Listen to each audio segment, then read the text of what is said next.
mengenai kerajaan Sambo, Pak. Benar nggak sih ini? Bahwa ada bintang 3 yang akan mengundurkan diri ketika tidak mentersangkakan, ya kan, FS kan begitu. Kasus KM50 gimana Pak? Ada Kalau tindak soal lanjut nggak Pak? implementasi di Polri jangan salahkan saya. Loh, tidak disalahkan Pak. Kami sudah bisa pastikan dengan keilmuan forensik yang sebaik-baiknya bahwa tidak ada tanda-tanda kekerasan selain kekerasan senjata api pada tubuh korban.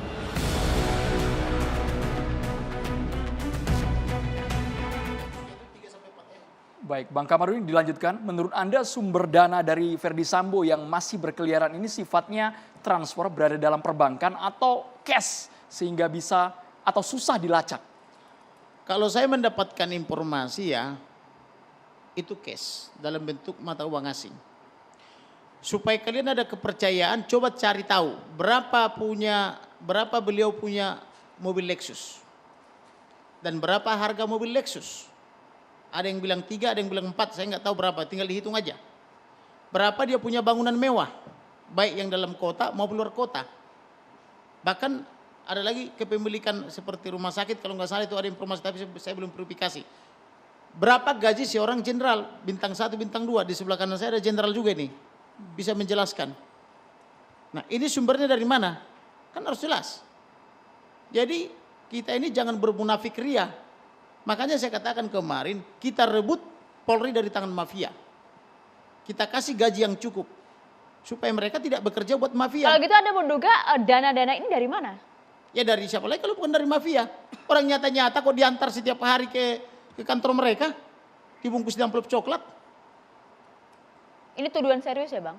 Kenapa tidak serius? Harus ada buktinya artinya? Ya buktinya, ya cek aja tiap hari di sana. Siapa saya yang datang ke situ. Mafianya kejahatan apa ini Bang? Ya misalnya dari dunia hiburan malam. Oke. Dari dunia prostitusi. Wow. Dari penjual minuman keras. Dan sebagainya. Makanya kalau ada kejahatan-kejahatan tertentu. Mereka itu pura-pura tahu. Saya pernah mengharap seorang Kapolda ya. Saya berangkat jam 5 dengan harapan saya pertama kali diterima. Soalnya udah pakai jas. Cakep saya. Dan rapi. Tahu-tahu datang yang pakai sendal jepit. Di daftar urut nomor 1 saya. Yang sendal jepit itu kantong kiri dan kantong kanan penuh. Tiba-tiba dia duluan diterima. Alasannya katanya dia sudah daftar lewat handphone. Datangnya jalannya begini-begini. Keluar-keluar isi kantongnya semua hilang. Saya lihat. Loh saya protes kok. Saya duluan nyampe. Oh yang diterima bapaknya tadi. Oh dia sudah duluan daftar. Anda dulu melihat kok nggak dilaporin Bang? Kok baru sekarang bersuara? Maksudnya? Ketika dulu melihat kejadian serupa kok Mau tidak lapor langsung kemana? melaporkan? Banyak laporan saya di Polda Metro itu coba cek dari Barreskrim itu nggak jalan. Ada 1 lembar sertifikat, 1 lembar kertas bisa mengalahkan 20 sertifikat, 1 lembar fotokopi. Saya surati Komisi 3 diam aja. Saya surati Kompolnas diam aja. Saya surati Presiden, saya tanya apakah negara masih negara hukum atau sudah berubah jadi negara kekuasaan politik, nggak dijawab. Jadi kalau saya mau ngadu kemana ya saya paling bisa mengadu kepada Tuhan Elohim. Karena mengadu ke lembaga negara, sekali kirim saya 60 surat, saya bisa buktikan. 60 surat sekali kirim. Termasuk ini permohonan otopsi ini. Sekali kirim 19 surat saya. Sampai saya nggak tidur 3 malam mengkonsep itu semua. Tidak ada yang balas. Yang ada kita dipermainkan hasil hasil otopsi tidak diberikan kepada saya tapi diberikan kepada wartawan. Wartawan saya bingung saya, gelagapan saya. Nggak ngerti mau jawab apa. Yang ada semua cuma permainan-permainan. Mau kita biarkan negaranya seperti itu terus atau mau kita perbaiki? Saya mau perbaiki. Siapa yang mau ikut saya? Ayo. Kita perbaiki negara ini. Tapi dugaan dari sumber Bang Kamarudin ini apakah ini bermain sendiri di institusi Polri atau ada jaringannya, ada circle Sambo yang bermain? Kita sebutin dugaan ya Bang? Pasti ada circle-nya. Saya pernah mendengar perwira polisi, mohon maaf dalam tanda petik yang baru melacur. Melacurnya begini. Aku tadi gemetaran loh katanya. Kenapa? Aku disuruh pergi ke salah satu mafia lah. Di sana sekretarisnya itu melati 3. Saya disuruh harus daftar nama. Ya saya kan jadi nggak berani saya kalau ada nama saya di situ. Mau ngapain ke sana? Dia disuruh jenderalnya mengambil amplop gitu loh. Amplop coklat besar gitu loh. Ya saya nggak mau sampai mau berantem saya katanya gitu loh. Gitu loh. Seperti itu. Nah kita hitung aja lah harta-harta jenderal-jenderal itu. Dari mana itu mereka bisa hidupnya sangat hedonis. Hartanya di mana-mana, istrinya di mana-mana. Saya aja yang pendapatan saya secara lebih besar dari mereka. baru punya 1 istri dan 5 Bisa putri. saja kan penghasilannya tidak hanya dari Polri, Bang. Ya apa misalnya? Kan harus jelas. Usaha Bang, bisnis di luar bisa jadi. Ya nggak tahu, boleh nggak polisi berbisnis? Oke. Oke, kalau begitu kita coba tanyakan saja langsung kepada juru bicara PPATK, ada Pak Natsir Koga. Pak Natsir, kalau tadi Anda juga sempat menyimak ada berbagai aliran dana yang disebutkan oleh Bang Kamarudin. Apakah PPATK juga mengetahui bahkan melacak hal ini? Pak Natsir? Ya, terima kasih. Selamat malam. Sejauh ini PPATK sudah membekukan ya rekening terkait dengan korban ya. Itu saja Mbak dan kita terus melakukan koordinasi dengan penyidik. Berapa rekening Pak Nasir? Ada beberapa ya dan saya belum bisa sebutkan berapa jumlahnya atas nama siapa. Dan kami terus berproses melakukan koordinasi dengan penyidik. Oke, apakah ini rekening yang tentu berhubungan dengan kasus pembunuhan Brigadir Joshua? Ya, artinya jumlah dan berapa nama siapa saja yang ada di rekening itu kami belum bisa sampaikan kepada Tapi Pak publik, Natsir, ya. tugas PPATK yang melacak aliran-aliran yang mencurigakan ini apakah berasal dari institusi Polri semuanya? Atau jangan-jangan alirannya sudah keluar, bukan hanya di Indonesia tapi ke mancanegara juga? Kalau secara umum tindak pidana ya ada uang-uang hasil kejahatan itu dilarikan keluar. Seperti itu, Mas. Oke, jika memang kemudian PPATK mengetahui ini, apakah kemudian rekening-rekening tersebut dibekukan, Pak Natsir? Ya sejauh ini sudah ada beberapa yang dibekukan, Mbak. Oke, sudah ada yang dibekukan? Iya. Sudah ada. Baik. Ini termasuk rekening dari kelima tersangka itu kah, Pak Natsir? Ya, saya tadi sudah sebutkan, nggak bisa menyebutkan nama, berapa jumlah rekeningnya ya. Yang pasti kami bekerja ya, membantu penyidik untuk menyelesaikan masalah ini agar segera selesai. Baik, Pak Nasir ini ada pertanyaan dari Pak Kamarudin. Pak Kamarudin mungkin ingin langsung bertanya ke Silakan, PPATK. Pak Nasir, langsung aja sebutkan namanya dan berapa jumlahnya. Biar transparan. Kita kan negara kita kan konstitusi mengenapkan transparan. Undang-undang informasi publik mengatakan transparan. Amanat presiden bilang transparan. Langsung sebutkan aja Pak. Nggak Biar bisa jelas. kami sebutkan, karena ini masih berproses dia. Dan kami hadir kemari pun karena Undang-Undang Keterbukaan Informasi Publik, di mana kami sebagai lembaga publik, Misalnya yang tanggal hal-hal 11 umum Juli itu bisa 2022. kami sampaikan. Tetapi sesuatu yang terkait dengan masih dalam proses penyidikan.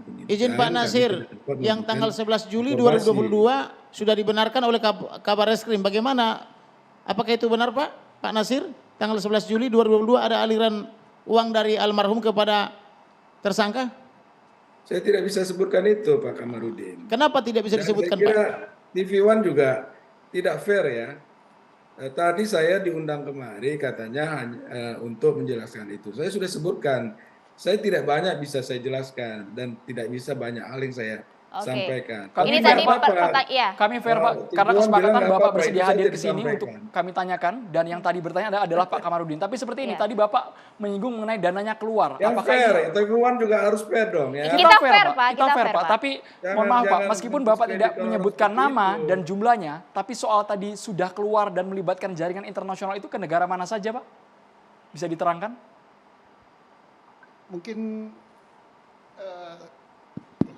Mungkin saya bisa menambahkannya, karena saya mantan PPATK.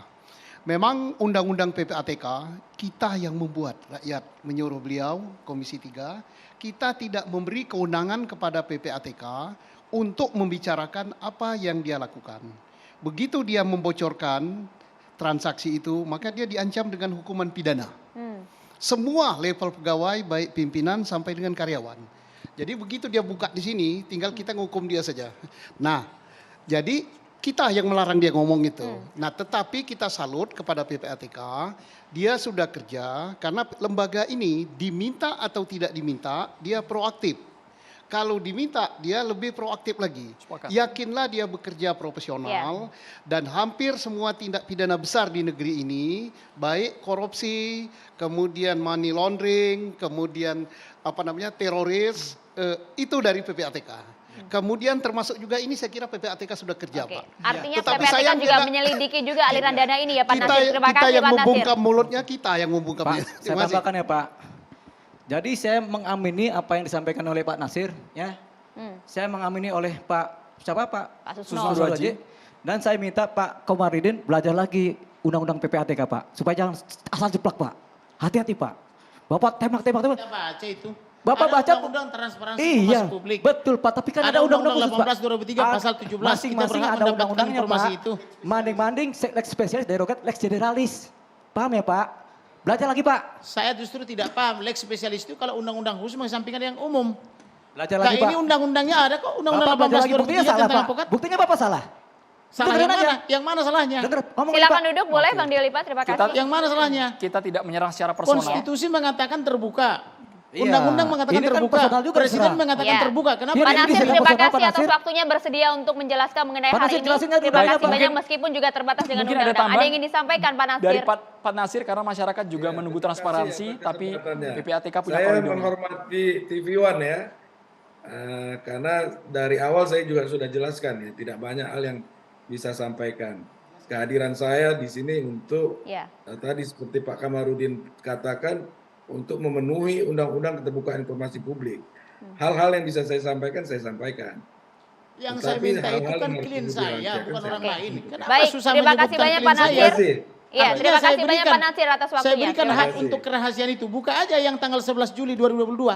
Baik, Pak Kamarudin. Soal aliran dana ini Pak, bukan hanya di dunia nyata, tapi juga di jagat maya ramai juga. Bahkan skema, diagram, bagan dengan nama dan juga nominal tersebar luas. Mbak Rustika Herlambang mungkin tanggapannya seperti apa? Karena nama Anda juga kabarnya terseret di salah Terseret satu juga, akun Mbak media Rustika. sosial. Ya, terima kasih. Jadi sebenarnya isu terkait sama Brigadir J itu adalah salah satu isu yang menurut saya terbesar di Indonesia selama ini. Jadi biasanya yang namanya isu besar seperti ini tuh rata-rata hanya bertahan sampai 2 minggu. Ini kita sudah hampir 1,5 bulan. Lebih dari 1 Dan bulan. ternyata tren itu tidak menurun, justru meningkat tajam. Itu yang pertama. Jadi baik di media maupun di media sosial. Jadi misalnya media ketika bicara tentang Polri itu rata-rata 60 sampai 70 ribu per bulan. Tetapi pada saat ada kasus ini terjadi perlonjakan yang luar biasa. Rata-rata itu 140 ribu pemberitaan per bulan. Kalau biasanya hanya 2.500, tiba-tiba jadi 3.250. Dan itulah yang menyebabkan bahwa isu ini benar-benar mendapatkan atensi dari publik. Real akun atau robot? Itu dari media dan dari media sosial. Nah, dari media sosial sendiri juga seperti itu gitu. Dan menariknya, isu ini ternyata isu yang cukup menarik. Karena apa? Setiap hari itu selalu ada isu-isu baru gitu. Dan kita harus berterima kasih gitu ya. Karena apa? Karena ternyata Pak Kamarudin gitu ya, kemudian juga dari Polri, dari Pak Susno, dari siapapun itu setiap hari selalu ada isu baru dan masyarakat itu selalu ternyata tertarik gitu. Kenapa tertarik di situ? Karena ada news value-nya gitu Iya. loh. News value-nya tuh kenapa seperti itu? 1, terkait sama tokoh. 2, terkait sama sesuatu yang sensasional.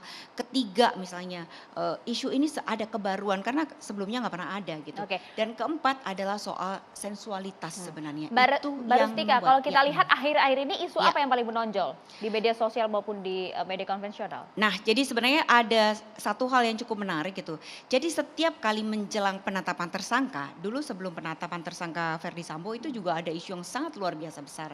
Nah, ternyata jelang penetapan tersangka Putri kemarin juga ada isu yang berkeliaran dengan sangat luar biasa, ya ini terkait dengan 303 misalnya. Kemudian Termasuk juga soal- aliran dana ini juga? Termasuk aliran dana ini bangker 900 miliar gitu dan semua muncul dan masif gitu.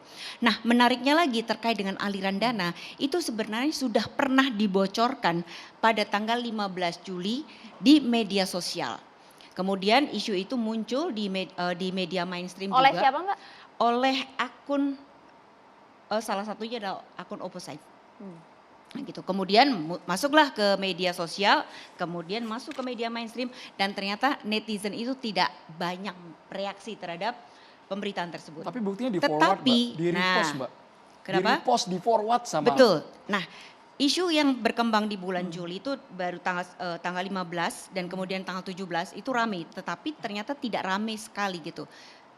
sepi gitu. Nah, isu itu kembali meningkat tajam menjelang penetapan tersangka PC gitu. Dan semua langsung ribut dan heboh. Kenapa isu ini bisa menjadi rame? Karena dibawa oleh figur besar gitu. Karena waktu di bulan Juli itu dia sudah disampaikan oleh seorang tokoh lokal gitu ya dari wilayah Sumatera dan juga di media lokal. Tapi ternyata di media sosial juga reaksinya biasa-biasa saja. Enggak. Tetapi ketika dia dibawa oleh tokoh-tokoh besar dalam tanda petik gitu, oleh influencer, ada Pak Kamarudin gitu, ada Pak Mahfud, ada Pak Deolipa, akhirnya terjadi apa? Publik percaya karena siapa yang membawa berita itu berpengaruh sangat besar terhadap bagaimana persepsi publik terhadap kasus itu. Jadi kalau dulunya nggak percaya gitu, alah paling gitu. Nah tetapi ketika yang dibawa oleh figur-figur ini akhirnya publik percaya dalam tanda petik. Termasuk nama Mbak Rustika yang dituduh akun Opposite bahwa Anda menjadi mastermind dalam menggiring isu di media. Itu kata Opposite, bukan kata kami sebagai host loh Mbak ya. Luar biasa sekali Rustika itu. Bisa dikatakan kan bisa membuat seluruh judul media berita ikut pada kata-kata saya gitu kan. Luar biasa sekali kalau itu bisa terjadi. Oh, bukan. Kalau itu bisa terjadi luar biasa sekali dong gitu. Nah tetapi menariknya ya. Jadi ketika isu itu muncul gitu beberapa itu masuk ke saya gitu. Mereka mempertanyakan benar gak sih kok perempuan gitu. Ini Rustika yang itu. Nah itu banyak sekali gitu. Jadi orang pun akan bertanya gitu. Persepsi orang terhadap sebuah peristiwa itu juga tergantung pada bagaimana orang itu melihat kita dan bagaimana preferensi kita terhadap orang itu gitu. Banyak pertanyaan juga Mbak, apakah Mbak Rustika sebelumnya, sebelum ini kemudian ramai sempat bertemu juga dengan mantan Kadif Propam? Pasti pernah ketemu karena kebetulan sering menjadi pembicara juga misalnya di beberapa tempat beberapa kali pasti. Dalam waktu berdekatan dengan kasus ini? Iya bisa jadi. Ini konteksnya profesional. Sempat dicurhatin juga tidak Mbak? Dicurhati soal ini? Ya enggak lah, gimana dia mau curhat sama saya? Enggak, ini tugasnya waktu dipanggil, waktu berinteraksi dengan FS ini sebagai apa Mbak? Supaya ya jelas saja.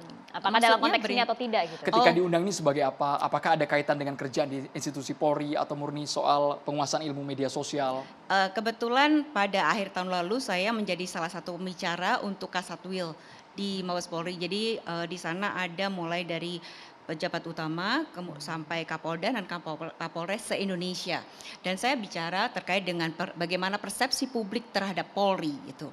Jadi nilainya berapa, kenapa Polri jelek, kenapa Polri bagus, dan hampir setiap tahun saya diminta untuk bicara secara data terkait dengan persepsi publik di Polri. Termasuk membuat press release formatnya mungkin memberikan bimbingan konseling. Itu kan terseret juga nama Mbak Rustika Mbak?